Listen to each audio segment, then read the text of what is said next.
ஒரு சன்னியாசி மாநாடு நடந்தது. அதில் ஒரு மகாத்மாஜி சொல்வதாவது, மனதை கட்டுப்படுத்த தியான நிலை, ஒழுக்க நிலை, சமயத்தின் நிலை, அசையாத யோக நிலை இவற்றில்தான் இருக்கின்றது. அது அசைக்க முடியாத யோகிகளின் அடையாளம். ஆக முதல் கட்டுப்பாடு மனதுக்கு இல்லை, உடலுக்கு தான். ஏனெனில் உடலில் தெரிகிறது. மேலும் அது கொஞ்சம் எளிது. உடலை கட்டுப்படுத்தும் பயிற்சியை செய்ய செய்ய மெதுவாக ஆத்மாவின் சூட்சும சக்திகளுக்கு செல்ல முடியும். மனம் நேராக செல்லாது, அது எளிதில் அலைகிறது. அதை கட்டுப்படுத்த முதலில் உடலில் பயிற்சி செய்ய வேண்டும். சிறு சிறு முயற்சிகள், சிறிய சிறிய பரிசோதனைகளை செய்து பார்க்க வேண்டும்.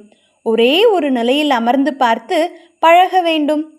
ஒரு அசைவும் இல்லாமல் எவ்வளவு நேரம் என்னால் அமர முடிகிறது என்று. அதிஷ்டான், நிலைபேறான நிலை. அதாவது ஒரு விரலை வைத்துவிட்டால் வைத்தபடியே இருக்க வேண்டும். அதுதான் பயிற்சி.